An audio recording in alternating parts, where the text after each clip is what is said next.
बिहार में एक से बढ़कर एक सनसनीखेज निकलकर सामने आ रही है। वही खबर बिहार के बेगूसराय से आ रही है, जहां एक पति ने अपने पत्नी को शादी के बाद जमीन बेचकर जीएनएम की पढ़ाई कराई। वही पढ़ाई पूरी होते ही सनम बेवफा हो गई। पति का कहना है कि जमीन बेचकर जीएनएम की पढ़ाई करा रहे थे, वही पढ़ाई पूरा होते ही पत्नी को लग गई नौकरी। लेकिन पढ़ाई पूरी करने के बाद पत्नी का तेवर ऐसे बदल गए कि अब उसने पति और ससुराल वाले के साथ रहने से साफ साफ इनकार कर दिया है। इतना ही नहीं, आरोप है कि बहू ने अपने पिता और भाई को 15 जून को ससुराल में बुलाया और सास परिवार वालों के साथ गाली गलौज की। इसके बाद हथियार के बल पर घर में रखा सारा सामान, जेवरात और नकदी लेकर मायके चली गई। घटना के काफी दिनों के बाद सास ने अपनी बहू और बहू के पिता भाई पर छौराही थाना में 10 जुलाई को प्राथमिकी दर्ज कराई है। सास का आरोप है कि मायके चले जाने के बाद पंचायत भी की गई, लेकिन बहू साथ रहने के लिए तैयार नहीं हुई। पूरा मामला बेगूसराय के छौराही थाना क्षेत्र अंतर्गत अमारी गांव की बताई जा रही है। नौकरी मिलते ही पति और ससुराल को लगाया किनारे सास। अमारी गांव निवासी बालेश्वर महतो के इकलौते पुत्र प्रिंस आनंद की शादी 24 अप्रैल 2019 को समस्तीपुर जिला के विभूतिपुर थाना क्षेत्र अंतर्गत पतेलिया बेटा साथ मेरे साथ गाली गलौज हर एक तरह का करती थी। जब हम निकम्मा है, इसके साथ हम नहीं रहेंगे, कमाता और नहीं है, हम नहीं रहेंगे, तलाक हमेशा कहती थी, तलाके देंगे। उसके बाद पर पंचायत हुआ। उसके बाद 15 जून को उसके पिताजी आए यहाँ और रोशन कुमार भाई है, दोनों मिलके और बेटी को बोली जे जल्दी चलो। तो हम बोले समधी साहब बैठिए, पहले बातचीत कीजिए, हमको बेटा को आने दीजिए, उसके बाद बहू को ले जाइएगा। उतने में रोशन कुमार ने पिस्तौल लेके कान में सटा दिया और बोला कि बसरी वाली बोलेगी न तो ठोक देंगे, एक शब्द नहीं बोल सकती है। ग्रामीण लोग एक दो लोग आए, उनको भी बोले जो आपकी मामला है, इसमें आप लोग नहीं पड़िए, नहीं तो आप लोग भी फंसिएगा। वो लोग साइड हो गए।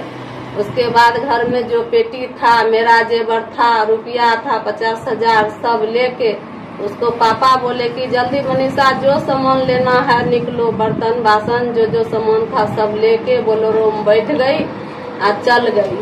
उसके बाद भी पर पंचायत हुआ, वो नहीं मानने के लिए तैयार हो रहे हैं और गाली गलौज देवे करते हैं। गांव में आके भी धमकी बेटा देता है रोशन कुमार।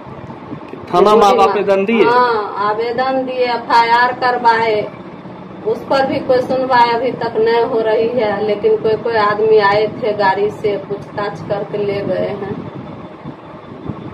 ठीक थी, बहुत अच्छे से चल रही थी।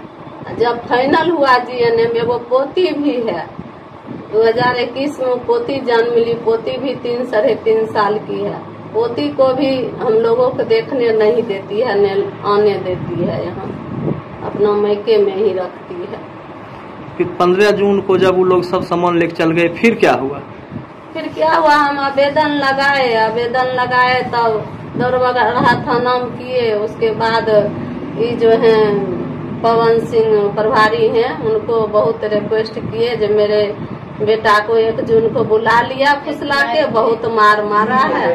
112 को हवाला कर दिया। तब मेरे बेटा फोन करके बुलाया? हाँ, नहीं फोन पर गाली। 1 जुलाई को वो लोग बुला लिया फोन करके। किसको? हमको, बेटा प्रिंस आनंद को बुला कर वहाँ ससुर पत्नी साला सब मिलकर बहुत मार मारा। इसको एगो खटिया पर सुला के दारू छीट दिया, बोतल रख दिया और उसके बाद जो है 112 को फोन करके उसको हवाला कर दिया। तो यहाँ फोन किए वो लोग, तो हम बोले कि हमको बेटा को थाना जाने दीजिए, हम थाना से छुड़ा के लाएंगे। वो लोग घुसपैठी करके रुपया पैसा आधार स्थान छोड़ा के वो आवेदन लिखा के हमको बेटा से जबरदस्ती साइन करवा लिया। 2 दामाद है, हीरालाल, कमलेश कुमार, सबसे जबरदस्ती साइन करवा लिया जी लोग को हम सही सलामत भेज रहे हैं। लेकिन मेरा बेटा कितना मार था जो होश नहीं था। मेरा दामाद लेके वो अपना घर पर चल गया 8 बजे रात को। 2 तारीख को तब विभूतिपुर थाना में जाके अंजूरी बनवाया, इलाज करवाया। 3 तारीख को विभूतिपुर थाना में आवेदन लगा के तब यहाँ आया। तब फिर छौराही थाना में हम FIR करवाए।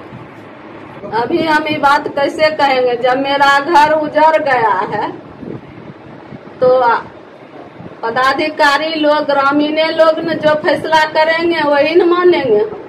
वो तो आप मेरे लायक रही नहीं न, हम तो उनके लायक रहे नहीं, तब न गाली गलौज की, घर का सारा सामान लूट के चल गई। हो सकता है।